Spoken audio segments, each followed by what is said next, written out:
حي على الفلاح.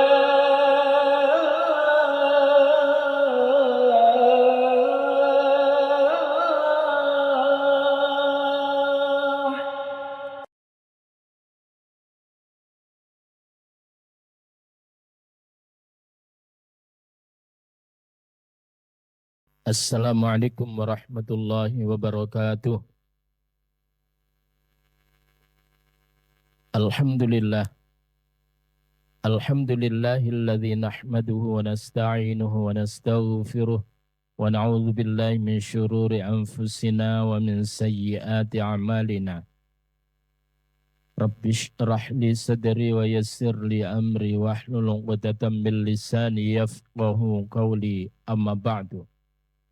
Para jamaah sekalian rahimani wa rahimakumullah.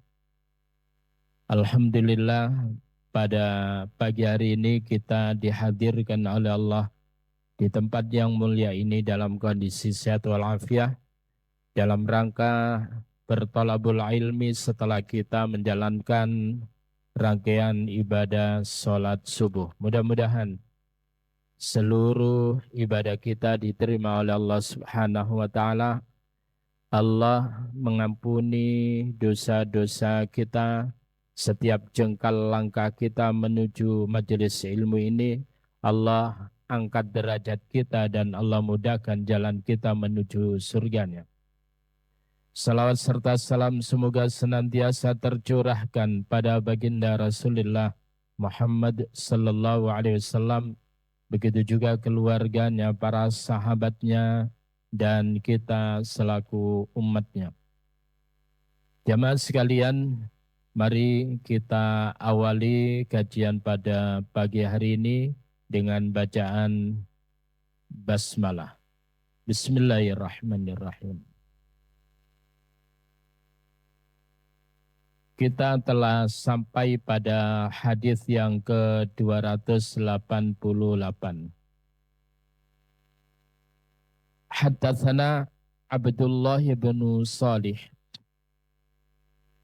qala haddatsani Musa bin Ali an abihi an Abdullah bin Amr qala arba'u khilalin, ada 4 sifat idza u'titahunna, ketika engkau diberi 4 sifat ini, fala yadurruka, maka tidaklah memberikan kemudaratan kepada engkau, ma'uzila anka minad dunya, selagi engkau tidak dijauhkan dari dunia, selagi engkau belum mati.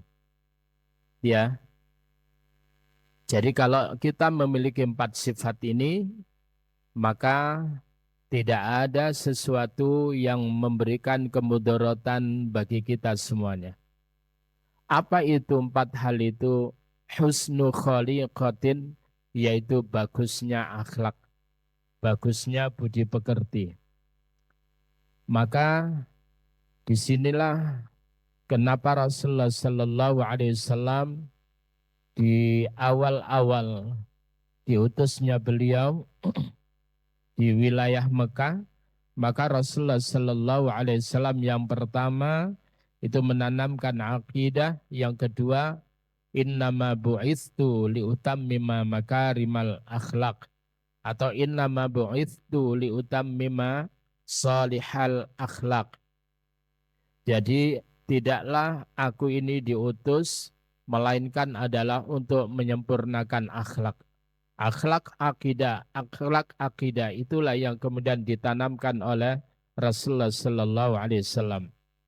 Dan Rasulullah Muhammad Sallallahu Alaihi Wasallam mengalami kesuksesan di dalam membangun akidah, di dalam membangun akhlak itu, karena beliau adalah memberikan keteladanan, memberikan percontohan, sehingga Allah Subhanahu wa Ta'ala di dalam surah Al-Ahzab ayat yang ke-21 menyatakan laqad kana lakum fi Rasulillahi uswatun hasanah. Sungguh telah ada dalam diri Rasulullah Muhammad sallallahu alaihi wasallam untuk kalian uswatun hasanah, suri tauladan yang baik. dengan keteladanan-keteladanan yang dimiliki oleh Rasulullah Muhammad sallallahu alaihi wasallam, baik setelah Rasulullah itu adalah diutus menjadi Rasul maupun Muhammad sebelum diutus. Akhlak beliau itu sudah diakui dan mereka mengatakan bahwa Muhammad adalah Al-Amin, orang yang dapat dipercayai. Sehingga ketika kemudian Rasul membangun akhlak, maka begitu mudah sekali orang-orang untuk mengikuti. Kenapa? Mereka sudah begitu diperlihatkan tentang keindahan akhlak Rasulullah Sallallahu Alaihi Wasallam. Sampai kemudian Allah menyatakan di dalam surah Al-Qalam, surah yang ke-68, silakan. Wa innaka la'ala khuluqin azim. Sesungguhnya engkau Muhammad, surat 68 ya. Wa innaka la'ala khuluqin azim, dan sesungguhnya engkau Muhammad adalah di atas budi pekerti yang luar biasa pada ayat yang keempat. Wa innaka la'ala khuluqin azim.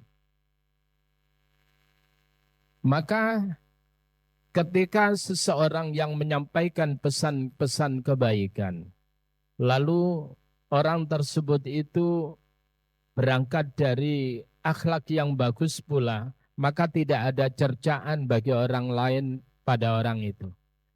Tapi ketika orang yang menyampaikan tentang akhlak yang bagus, sementara dirinya itu adalah compang-camping akhlaknya, maka akan mendapatkan cercaan dan ditertawakan oleh orang lain. Maka ada ungkapan lisanul hal afsahu min lisanil maqal, yaitu bahasa perbuatan itu adalah jauh lebih fasih dibandingkan bahasa kata-kata.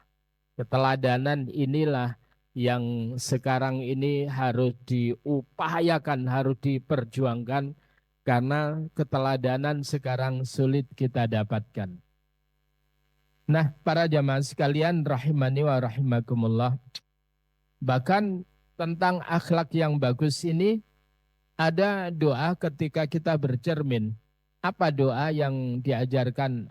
Allahumma kama hassanta khalqi fahassin khuluqi.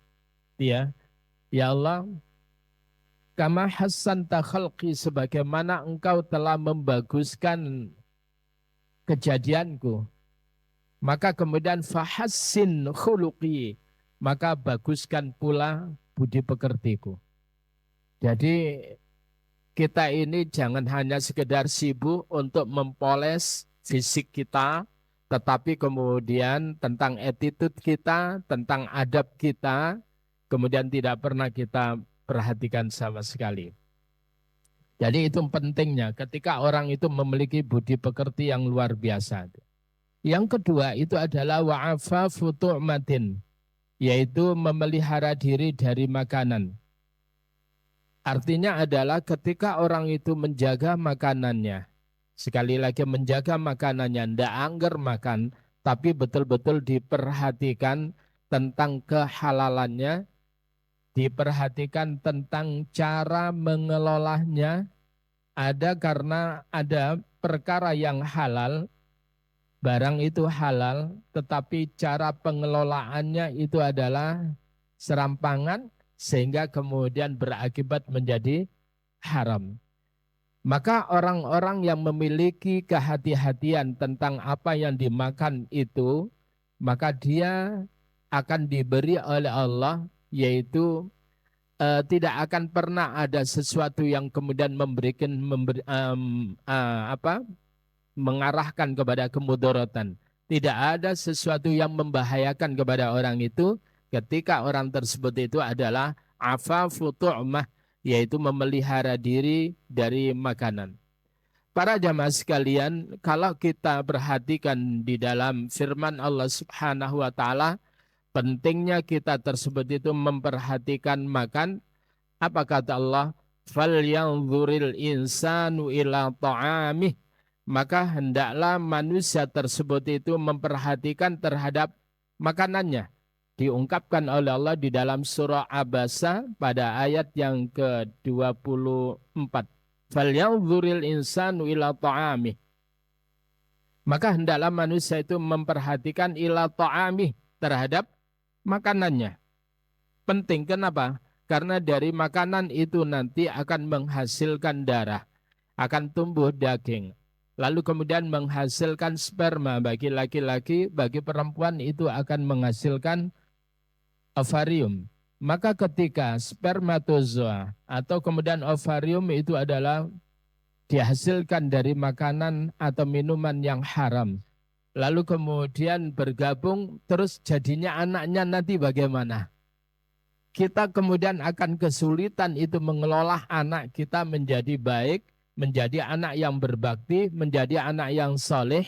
Ketika anak-anak kita itu berangkatnya adalah dari sperma, dari ovarium yang dihasilkan dari makanan-makanan yang tidak halal.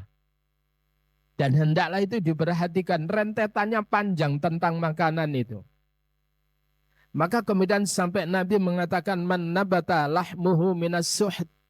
Siapa orang yang tumbuh tubuhnya itu, dagingnya itu tumbuh dari minas suhd, dari yang haram, maka fannaru aula bih, maka neraka itu adalah yang paling utama untuknya. Para jamaah sekalian, jadi tentang makanan luar biasa itu. Kenapa kemudian Rasulullah Sallallahu Alaihi Wasallam menyentuh khusus, yaitu tentang makanan itu ketika Rasul membacakan firman Allah, yaitu di dalam surah Al-Baqarah pada ayat yang ke-172. Lalu kemudian membaca Al-Baqarah, membaca surah yang ke-23, Al-Mu'minun pada ayat yang ke-51. Di mana pada Al-Mu'minun ayat ke-51 itu Allah memanggil para Rasul, ya ayyuhar rusul, kulu minat tayyibati wa'malu salihah, inni bima ta'maluna alim. Wahai para Rasul, makanlah kalian yang baik-baik, inni bima ta'maluna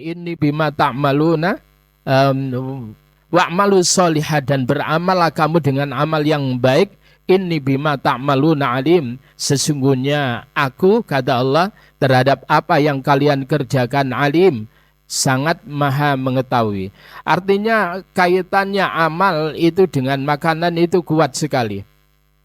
Kaitannya amal dengan makanan itu kuat sekali. Lalu kemudian di dalam Al-Baqarah ayat 172-nya, maka Allah berfirman, ya ayyuhalladzina amanu kulu min thayyibati ma razaqnakum washkuru lillahi in kuntum iyyahu ta'budun.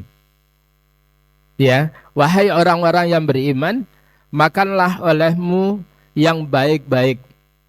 Washkuru lillah, dan bersyukur dari apa yang kami rezekikan kepada kalian. Washkuru lillah, dan bersyukurlah kalian kepada Allah, in kuntum iyyahu ta'budun, jika hanyalah kepada Allah kalian itu beribadah. Artinya bahwa mencari makanan yang halal, mencari rezeki yang halal, itu adalah pertanda keseriusan seseorang di dalam beribadah kepada Allah. Artinya dia tidak main-main di dalam beribadah kepada Allah. Itu dibuktikan dengan apa? Dibuktikan dengan cara dia benar-benar memperhatikan tentang makanan yang dia konsumsi. Ketika orang itu adalah mencari dengan cara yang halal, lagi baik, maka itu menunjukkan bahwa orang itu serius di dalam beribadah. In kuntum iyyahu ta'budun.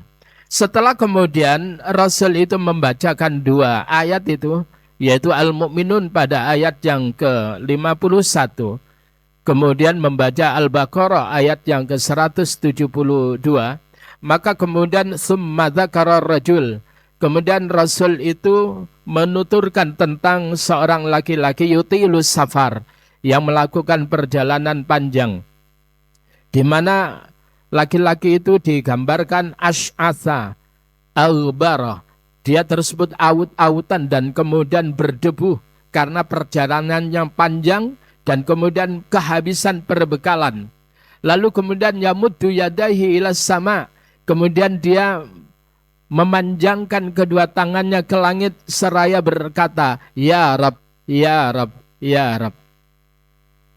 Lalu kemudian apa kata Nabi? Wa mat'amuhu haram, sementara apa yang dia makan itu adalah dari yang haram. Wa masyrabuhu haram, apa yang dia minum itu dari yang haram. Bedakan dengan ini. Kalau ini enggak. Bismillahirrahmanirrahim.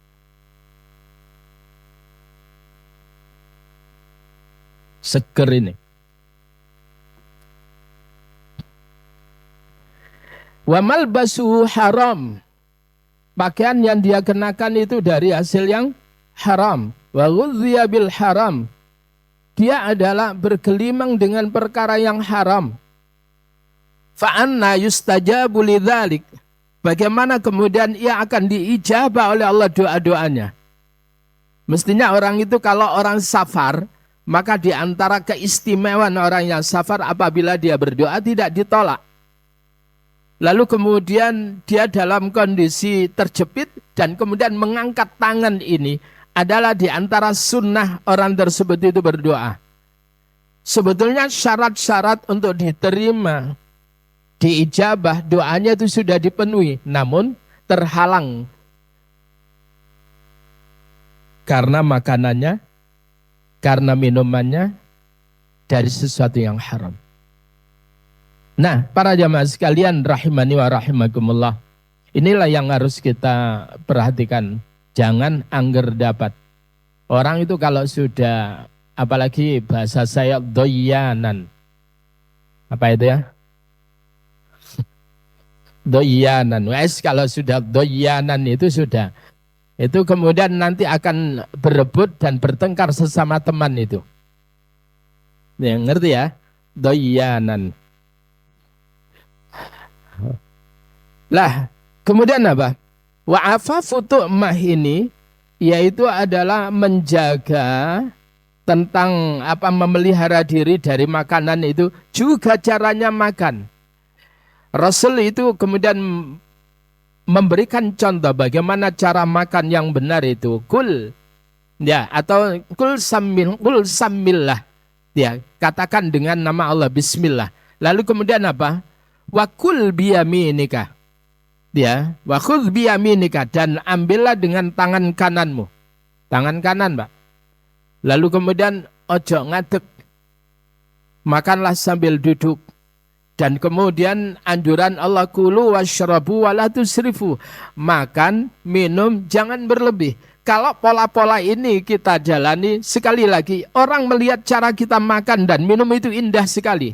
Tapi kalau kita geragas, Pak, wis warep wis gelegek-gelegekan tapi kemudian digetno wae. Maka sekali lagi, orang yang ganteng itu kemudian kehilangan gantengnya, Pak. Enggak gagal lagi. Jalannya mentek-mentek karena apa? Kekenyangan tadi itu. Dan orang itu pasti komentar, mbok rakuse, kan gitu. Sehingga kemudian ada cercaan. Tapi kalau kita makannya tersebut itu, makan itu habis. Dan kemudian tidak tamak, tidak rakus, maka orang melihat itu indah sekali. Apalagi berdoa. Ya. Yang berikutnya itu adalah wasidqu haditsin. Orang kalau ingin selamat itu adalah yang kedua, yang ketiga itu adalah berkata benar. Sidqu haditsin, benar perkataannya. Sehingga kemudian Nabi mengatakan alaikum bisidqi. Tetaplah kalian dalam kejujuran. Fa inna sidqa yahdi ilal birri. Sesungguhnya kebajikan itu akan menghantarkan kepada kebaikan-kebaikan. Kalau kita ingin baik, maka berangkat dari kejujuran, Mbak. Tapi kalau tidak jujur ya amburadul. Sekarang ini jadinya. Dalam seluruh lini kehidupan di negeri kita amburadul. Kenapa? Bukan berangkat dari konsep kejujuran. Nah, lalu kemudian wa innal birra yahdi lal jannah. Dan kejujuran, kebaikan-kebaikan itu akan menghantarkan kepada surga. Kalau kita ingin suasananya kayak surga, berangkatlah dari kejujuran. Para jamaah sekalian rahimani wa rahimakumullah. Sehingga kalau kita lihat di dalam surah yang ke 4 surah An-Nisa ayat yang ke-9. Coba perhatikan ayat yang 9. A'udzu billahi minasyaitonir rajim. Bismillahirrahmanirrahim. وَلْيَخْشَ الَّذِينَ لَوْ تَرَكُوا مِنْ خَلْفِهِمْ ذُرِّيَّةً ضِعَافًا خَافُوا عَلَيْهِمْ فَلْيَتَّقُوا اللَّهَ وَلْيَقُولُوا قَوْلًا سَدِيدًا. Wal-yakhsha, dan hendaklah khawatir, hendaklah takut, alladzina law taraku min khalfihim, yaitu orang-orang yang mereka kalau meninggalkan di belakang mereka dzurriyyatan di'afan, generasi-generasi yang lemah. Hendaklah para orang tua itu khawatir manakala di belakangnya ada generasi-generasi yang lemah. Anak-anak sekarang mbak hitung-hitungan itu loh kangelan. Kenapa? Sekarang dimanjakan oleh HP. Kalau dulu kita ini hitung-hitungan luar biasa, perkalian, kemudian bagi-bagian itu luar biasa. Kalau sekarang bagi-bagian uang yang pinter, tapi hitung-hitungan enggak pinter. Nah, para jamaah sekalian, hitung-hitungan ya Pak. Ya, 6 kali 6 tambah 11, 6 tambah 10, 17.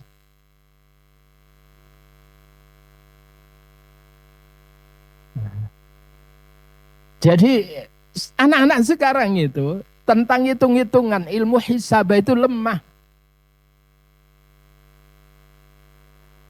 Maka hendaklah para orang tua tersebut itu khawatir manakala mereka meninggalkan di belakang mereka dzurriyyatan di'afan, generasi yang lemah. Lemah apalagi lemah akidahnya, lemah fisiknya, lemah ilmunya. Hendaklah mereka itu perhatian tentang itu. Lemah akhlaknya, tambah parah lagi. Khafu alaihim, hendaklah mereka itu khawatir tentang mereka itu. Falyattaqullah, maka hendaklah mereka para orang tua itu bertakwa kepada Allah. Wal yaqulu, dan hendaklah mereka para orang tua itu berkata qaulan sadida, dengan perkataan yang benar.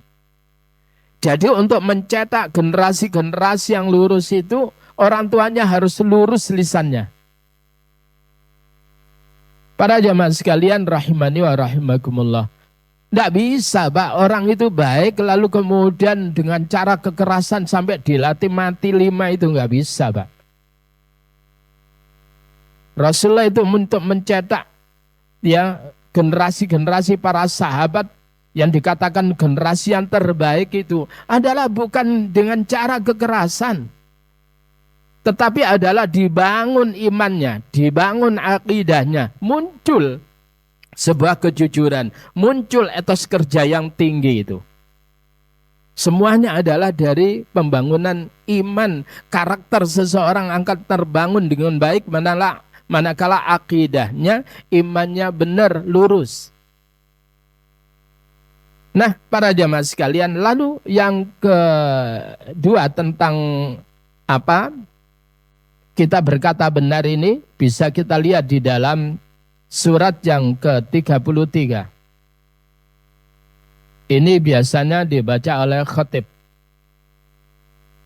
Anggeren jenengan kalau Jumatan nggak tidur aja mesti hafal itu. Yang jadi masalah itu ketika Jumatan itu adalah waktu yang paling nyaman untuk tidur.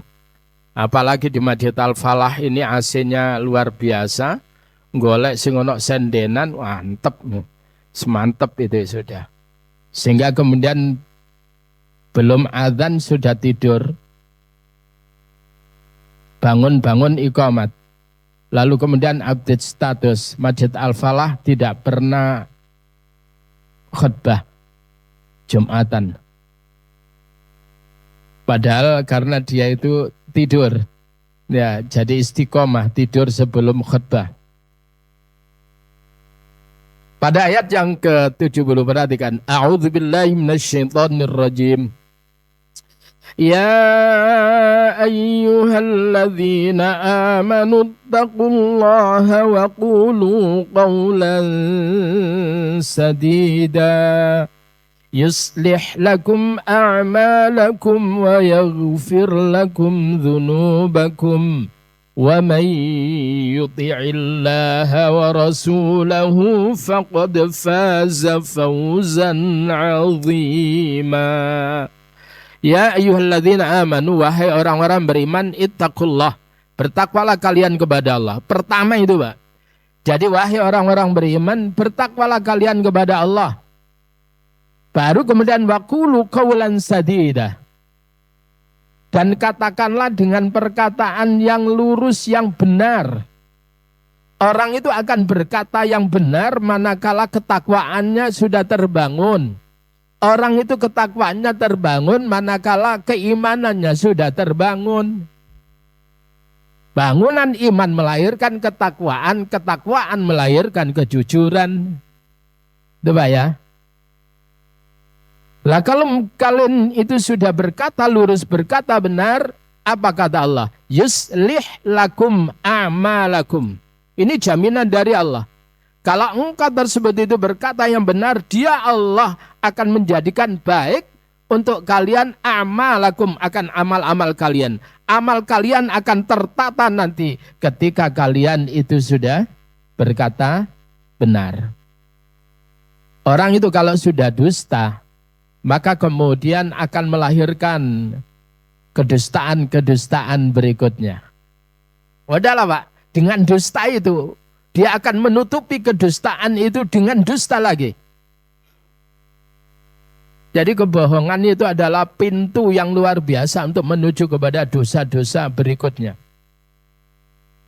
Ya, sehingga sampai sekarang ini ngurusi orang yang dosa pembohong itu kangelan negara ini. Jongguyu Ben. Berikutnya. Di samping Allah itu akan menjadikan amalan kalian itu akan bagus, wa yaghfir lakum dzunubakum. Dan dia Allah akan mengampuni akan dosa-dosa kalian. Para jamaah sekalian, coba kalau sekiranya dalam dunia instansi atau masjid lah katakan, Masjid Al-Falah. Manakala kemudian manajemennya amburadul. Sekali lagi manajemennya amburadul. Absensi karyawannya amburadul. Katakan lembaga kursus itu juga absensinya amburadul. Kemudian gurunya nggak tertib dan sebagainya. Lalu kemudian suatu ketika ada kunjungan katakan dari Dewan Masjid Pusat. Itu kemudian kunjungan ke sini melihat bagaimana manajemennya. Ketika itu kemudian ketidakjujuran itu dikedepankan, Mbak, maka ke depan ini masjid tidak akan pernah baik, Mbak. Ya sudah apa adanya, loh kok gini? Iya Pak, maaf nanti kita akan perbaiki. Tapi kalau kemudian begitu kunjungan, lalu kemudian dipoles, yang tadinya absensinya amburadul kemudian jadi baik semuanya, nggak ada cacat sama sekali, apalagi pada saat waktu kunjungan itu diberitahu harinya dan sebagainya. Wah, semuanya begitu mereka datang, maka kemudian baik semuanya, Pak. Tetapi setelah itu, maka tidak akan ada perbaikan. Kenapa? Karena kebohongan yang dikedepankan. Jadi sekali lagi kalau kita ingin ke depan itu dibenahi oleh Allah amal-amal kita, maka beranilah kita itu untuk berkata yang benar. Qulil haqqa walau kana murra. Katakan yang benar walaupun itu pahit. Jadi kalau kemudian ada rakyat yang mengkritik pemerintah, dan itu memang keniscayaan, memang begitu, realitanya begitu. Terimalah, pahit didengar, ya. Tetapi itulah yang bisa membenahi. Tapi kalau morang-moring dan menuding-nuding, mencari kambing hitam, mencari kebo hitam, nah kalau sudah begitu, tidak akan pernah bisa baik, Pak. Nah, para jamaah sekalian rahimani wa rahimakumullah. Yuslih lakum a'malakum. Dia Allah akan menjadikan baiknya amal kalian ke depan. Wa yaghfir lakum dzunubakum. Dan Allah itu akan mengampuni dosa-dosa kalian. Wa may yuti'illaha wa rasulah. Siapa orang yang taat kepada Allah dan Rasulnya, faqad faza fauzan azima, maka sungguh dia memperoleh sebuah kemenangan dengan kemenangan yang agung. Nah, para jamaah sekalian rahimani wa rahimakumullah. Jadi begitu pentingnya sidqu hadis, yaitu benarnya perkataan. Berkata yang benar. Yang berikutnya apa, Pak? Wa hifdzu amanah. Oh iya, tentang apa namanya tadi berkata yang benar tadi, baiknya perkataan itu, Pak. Itu ada ungkapan dari Rasulullah Sallallahu Alaihi Wasallam, apa itu? Amsik lisanak. Cegahlah apa tadi? Lisanmu. Jadi, mangkana yu'minu billahi wal yaumil akhir falyaqul khairan aw liyasmut. Siapa orang yang beriman kepada Allah dan hari akhir, maka hendaklah ia buktikan dengan apa? Berkata yang baik atau diam. Tetapi diam di sini, Pak, itu situasional. Manakala kemudian ada orang-orang alim, lalu kemudian melihat ketidakbenaran, dia tidak mau mengatakan yang sebenarnya, maka itu adalah syaitanun akhras. Itu adalah apa, Pak? Syaitan yang bisu.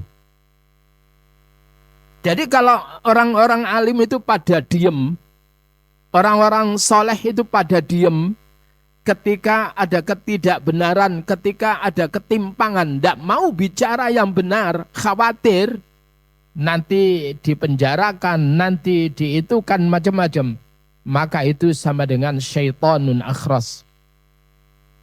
Syaitan yang membisu. Ya itu, Pak. Nah, yang berikutnya, yang ke berapa ini? Yang keempat adalah wahifdzu amanah, menjaga amanah. Menjaga amanah itu luar biasa. Ya. Jadi la imana liman la amanatalah. Tidak dikatakan iman bagi orang yang tidak amanah. Sekali lagi, la imana liman la amanatalah. Tidak dikatakan beriman, ada yang menerjemahkan tidak beriman yang sempurna, ya, bagi orang yang tidak amanah. Amanah itu cerminan orang yang beriman. Kalau tidak amanah, ojo ngaku beriman. Nah, para jamaah sekalian, coba kita lihat di dalam surah yang ke-23.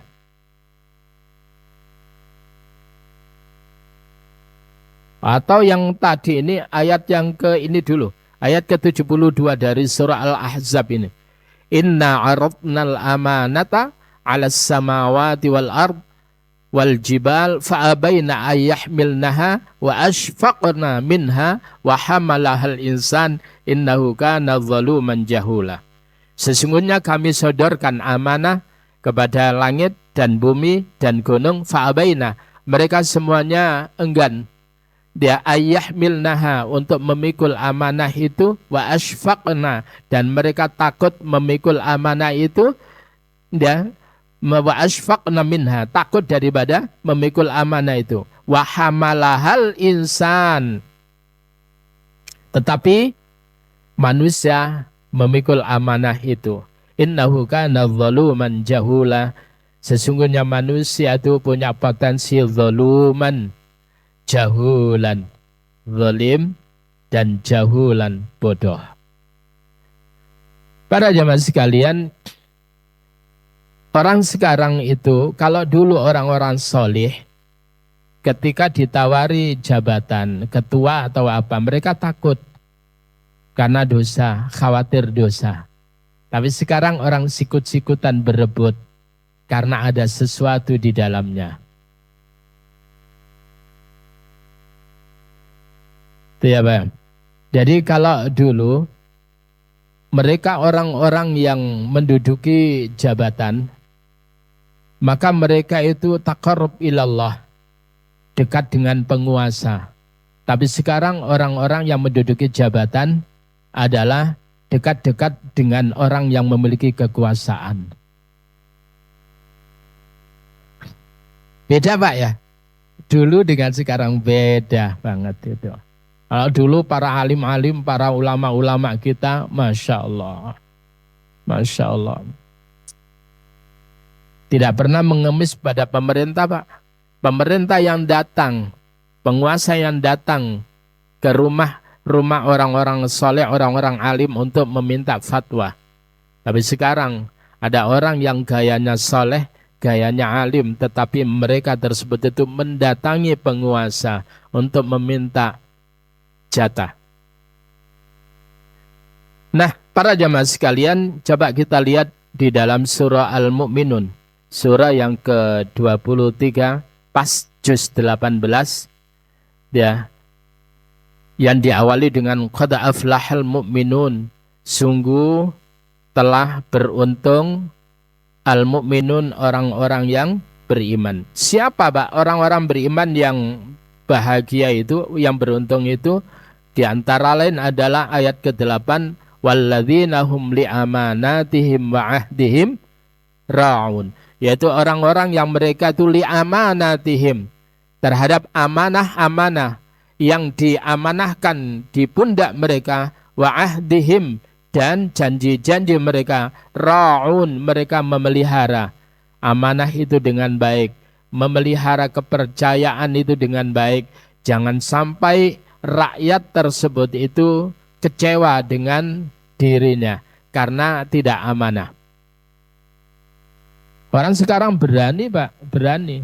Karena memang mereka mencapai jabatan itu adalah dengan rupiah. Maka kemudian berpikir untuk mencari kembalinya. La iso untuk mencari kembalinya, mencari keuntungan yang sebesar-besarnya. Jadi sekali lagi amanah, amanah itu luar biasa. Nah, ciri daripada orang yang munafik itu adalah wa idza tumina khana. Apabila ia dikasih amanah, khana, ia berkhianat. Nah ini Pak. Para jamaah sekalian rahimani wa rahimakumullah, mudah-mudahan kita dimudahkan oleh Allah memiliki 4 sifat ini sehingga kemudian kita teramankan dari cercaan-cercaan itu dan kemudian kita tidak menjadi orang yang termudoroti ketika kita memiliki 4 sifat itu. Yang berikutnya, An Abi Hurairah, dari Abu Hurairah, ia berkata, qala Rasulullah sallallahu alaihi wasallam, Rasulullah Muhammad sallallahu alaihi wasallam bersabda, salasatun, ada 3 golongan, la yukallimuhumullahu yaumal qiyamah, di mana Allah di hari kiamat tidak mengajak bicara kepada mereka, wala yuzakkihim, dan dia Allah tidak membersihkan dosa-dosa mereka. Qala Abu Muawiyah, berkatalah Abu Muawiyah, wala yanzuru ilaihim, dan Allah tidak mau melihat mereka, tidak mau memandang mereka. Walahum adzabun alim, dan bagi mereka akan mendapatkan suatu azab yang pedih. Siapa 3 kelompok yang akan mendapatkan perlakuan yang mengerikan itu? Allah nggak mau bicara dengan mereka, Allah nggak sudi membersihkan dosanya, dan Allah nggak mau melihat orang itu. Bahasa Surabaya belenek dia. Lalu kemudian apa? Bagi mereka akan mendapatkan azab yang pedih. Kalimat ini diucapkan oleh Rasulullah Sallallahu Alaihi Wasallam setelah membaca ayat yang ke-174 surah Al-Baqarah. Innalladzina yaktumuna ma anzalallahu minal kitab wa yashtaruna bihi samanan qalila ulaika ma yakuluna fi butunihim illan nar wa la yukallimuhumullahu yaumal qiyamati wa la yuzakkihim wa lahum adzabun alim. Ketika ayat ini dibaca 3 kali oleh Rasulullah sallallahu alaihi wasallam, maka kemudian Rasul menyatakan bahwa ada 3 kelompok yang Allah nggak mau bicara kepada mereka. Siapa itu? Adalah syaikhun zanin. Syaikhun zanin, orang tua berzina. Para jamaah sekalian rahimani wa rahimakumullah. Yang dimaksud syaikhun zanin itu adalah orang yang sudah pernah berkeluarga. Coba ya. Atau masih berkeluarga statusnya, tetapi dia berzina. Maka itu adalah Allah nggak mau bicara dengan orang itu. Kalau ada pemuda berzina, Allah itu murka. Tetapi Allah lebih murka lagi kepada orang tua masih berzina. Para jamaah sekalian rahimani wa rahimakumullah. Sekarang usum dan ada upaya untuk menormalisasi daripada perlakuan kelompok boti itu. Kelompok laki-laki senang laki-laki. Di Venezuela yang barusan itu digoncang dengan gempa magnitudo 7, berapa itu Pak? Itu adalah dengan gempa kembar yang luar biasa. Itu kenapa? Setelah diteliti, ada banyak kelompok yang kemudian euforia, bangga dengan memperlakukan seks bebas, yaitu sebagaimana yang dilakukan oleh kaum Saddom dulu. Dalam bahasa fikih Islam itu adalah liwatok. Kenapa? Mereka melakukan perbuatan kaumnya Nabi Lot. Dikatakan sodomi karena itu adalah dilakukan oleh orang negeri Sodom. Apa yang dilakukan oleh Allah kepada orang-orang yang melakukan penyimpangan seks ini, Pak? Maka kemudian bumi Sodom kala itu adalah dihujani dengan bara api oleh Allah, yaitu batu yang membara. Lalu kemudian setelah itu diangkatlah bumi negeri Sodom itu tinggi. Setelah itu dibalik oleh Allah. Yang bagian atas menjadi bagian bawah, yang bawah menjadi bagian atas. Hingga sekarang itu baunya tersebut itu anyir. Nah, para jamaah sekalian rahimani wa rahimakumullah. Kalau ada seorang pemuda, artinya belum berkeluarga, dia berzina, maka hukumannya adalah mereka tersebut itu dicambuk, yaitu 100 kali mi'ata jaldah. Dan itu diungkapkan oleh Allah pada ayat yang kedua di dalam surah An-Nur itu. Para jamaah sekalian, bagaimana dengan orang yang orang yang melakukan orang yang melakukan hubungan laki-laki dengan laki-laki? Kalau yang sudah pernah berkeluarga berzina itu dirajam, badannya itu dipendem, lalu kemudian tinggal kepalanya dan kemudian dilempar batu sampai mati, maka bagaimana yang kemudian melakukan tindakan LGBT itu? Maka mereka tersebut itu ditaruh di tempat yang tinggi. Di tempat yang tinggi, Pak, di gunung, lalu kemudian di bawahnya ada batu-batu cadas gitu. Setelah itu dijongkrok nih, Pak. Didorong dengan keras dan itulah hukumannya yang pas untuk mereka itu. Harus mati. Para jamaah sekalian, dan sekarang di negeri kita ini mulai mewabah. Dan mereka itu ada yang kemudian upaya untuk bagaimana menganggap bahwa itu adalah sesuatu yang normal. Sehingga ada sebuah ungkapan dari dosen Syarif Hidayatullah, seorang wanita. Dia mengatakan bahwa cinta itu adalah anugerah. Ya Pak ya, sekali lagi, cinta itu adalah anugerah. Ketika seseorang itu mencintai orang lain, itu adalah sesuatu anugerah dari Allah Subhanahu wa Ta'ala. Maka agama dilarang terlalu lancang untuk mengurusi sesuatu yang privat. Jadi bagi mereka, orang yang kemudian mencintai laki-laki dengan laki-laki, maka itu adalah fitrah. Maka agama dilarang terlalu lancang. Ini kan perkataan yang timpang. Agama dilarang terlalu lancang untuk mengurusi yang privat. Padahal siapa yang membuat Islam itu? Allah. Dan katanya adalah cinta itu adalah fitrah, anugerah dari Allah Subhanahu wa Ta'ala. Ini kan tidak matching pikirannya ini. Dan inilah yang kemudian menggebu-gebu untuk kemudian mensosialisasikan, diperbolehkan, yaitu LGBT.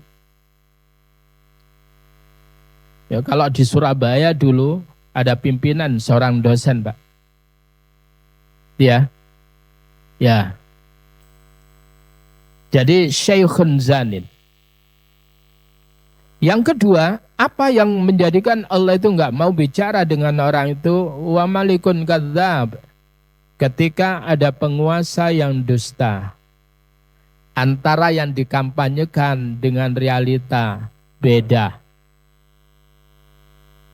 Para jamaah sekalian, ikan itu busuk dari kepalanya. Kalau kepalanya sudah busuk, maka badannya sampai ekornya akan busuk. Negara ini hancur juga dari kepalanya. Paham? Enggak. Jadi begitu dipelihara orang-orang yang dusta untuk memegang suatu amanah-amanah yang besar, hancur negara ini. Yang berikutnya adalah wa'ailun mustakbir. Ini saya kadang kudengguyu ini, Pak. Siapa itu, Pak? Yaitu orang yang melarat, orang yang miskin tapi sombong. Kok bisa itu ya? Kalau ada orang yang kaya, sombong, innallaha la yuhibbul mutakabbirin. Allah itu enggak suka, wallahu la yuhibbul mutakabbirin. Allah itu enggak suka kepada orang-orang yang sombong. Dia. Orang kaya sombong, Allah itu murka. Lebih murka lagi kalau ada orang miskin sombong. Ya Allah, Pak. Kewaya, Pak. HP-nya orang yang kaya aja sederhana. Dia tersebut keluaran yang terbaru. Utang. Kredit. Kewaya. Ya. Masya Allah. Pokoknya selalu tampil lebih baik daripada orang-orang yang kaya itu. Tampilannya oke, tapi semuanya kosong itu. Nah, para jamaah sekalian, itu ailun mustakbir. Allah itu enggak mau memandang mereka, Allah enggak mau bicara dengan mereka itu. Ini yang kita pelajari pada hari ini karena sudah jam sekian, insya Allah kita, ini sudah tut gitu tak? Belum? Belum? Ya. Kalau sudah. Kalau belum, tak lanjut sampai zuhur. Tapi saya pulang. Demikian insya Allah. Untuk berikutnya adalah bab tentang perlunya menjaga dua anggota tubuh yang berlubang. Apa itu? Kemaluan dan mulut. Itu yang luar biasa, Pak. Ini yang harus kita perhatikan. Karena dua hal ini bisa mengantarkan ke surga, dua hal ini bisa mengantarkan ke neraka. Apa itu? Nantikan infonya di pertemuan yang akan datang. Dan mari kita akhiri dengan doa kafaratul majelis. Subhanakallahumma bihamdika asyhadu an la ilaha illa anta astaghfiruka wa atubu ilaik. Kurang lebihnya mohon maaf. Assalamualaikum warahmatullahi wabarakatuh.